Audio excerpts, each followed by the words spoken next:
Hello and welcome. I'm Asuma Kataoka and you are watching NewsX World. Let's take a look at some of the top stories. Israel says it killed a top Iranian commander as strikes with Iran rage for a fifth day. China slams Trump for pouring oil on the conflict, while Trump vows to end Iran's nuclear program and may send envoys Witkoff or Vance for talks. Zelensky slams Russian strikes that killed 15 in Kyiv as one of the most horrific attacks carried out by Moscow, accusing Putin of targeting civilians to sustain the war. Israeli tank shelling killed 51 Palestinians awaiting aid in Khan Yunis Gaza Strip. Meanwhile, UN Rights Chief Volker Turk slammed Israel's warfare for causing horrifying, unconscionable suffering. Chinese President Xi Jinping arrived in Kazakhstan for a China Central Asia summit, meeting leaders of Tajikistan and Kyrgyzstan to strengthen regional ties amid heightened geopolitical tensions. New Zealand Prime Minister Christopher Luxon begins first China visit today to boost trade, tourism, and discuss security amid rising regional tensions and Beijing's growing influence in the Pacific.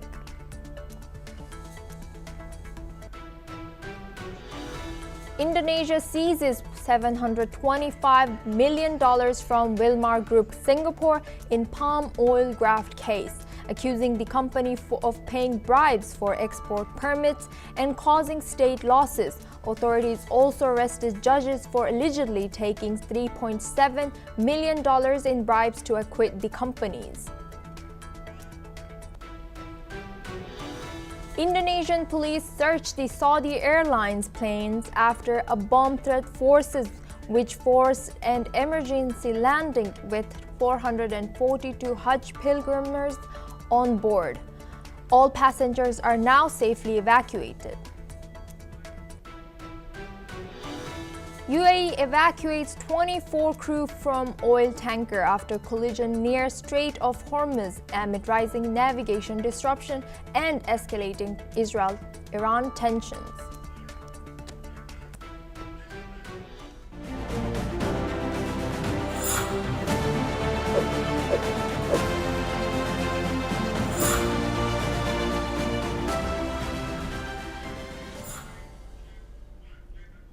US President Donald Trump has strongly rejected French President Emmanuel Macron's earlier claims that Trump had left the G7 summit in Canada to return to Washington and work on a ceasefire between Israel and Iran. In a post on Truth Social, President Trump accused French President Emmanuel Macron of being publicity-seeking and saying Macron has no idea why he returned to Washington, adding that it was much bigger than that. Trump emphasized that his early exit had nothing to do with any efforts to broker a ceasefire between the two Middle Eastern countries. Trump also remarked that Macron always gets it wrong and urged followers to stay tuned.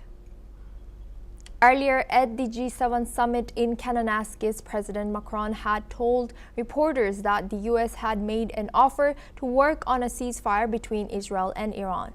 President Trump departed the summit early, boarding Air Force One in Calgary after tensions escalated in the Middle East.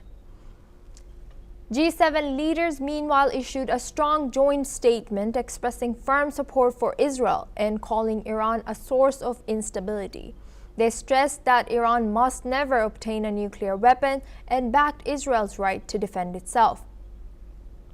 The statement also called for broader regional de-escalation, including a ceasefire in Gaza. The US President Donald Trump and British Prime Minister Keir Starmer have announced a trade agreement on the sidelines of the G7 summit. The deal reduces tariffs on UK automobiles and eliminates tariffs on the British aerospace sector. However, key issues remain unresolved, particularly US quotas and tariffs on steel and aluminum imports from the UK.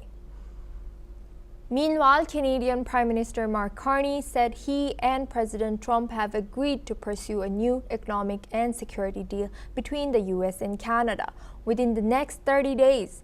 The two leaders met earlier at the summit in Alberta amid ongoing disagreements over tariffs on Canadian metals and automobiles. Also in Kananaskis, Japanese Prime Minister Shigeru Ishiba and President Donald Trump ended their meeting without a breakthrough. The two sides pledged to continue trade negotiations, but major sticking points, especially U.S. tariffs on Japanese cars, remain unresolved. Let's listen in to what Ishiba had to say. これまで日本、アメリカ双方が本当に真摯な議論を精力的に続けました。で、ギリギリまで交渉の可能性を探ってきておるところであります。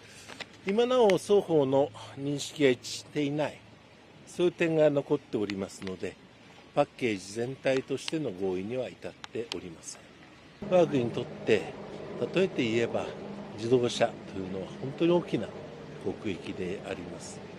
こういうことの国益を守り抜くために我々として最善の努力を重ねるということにつきます。これは双方相手のあることでございますので、我が国の国益を守る必要があると、これを守り抜かねばならないということでありますから、いつまでにということを申し上げることは困難でございます。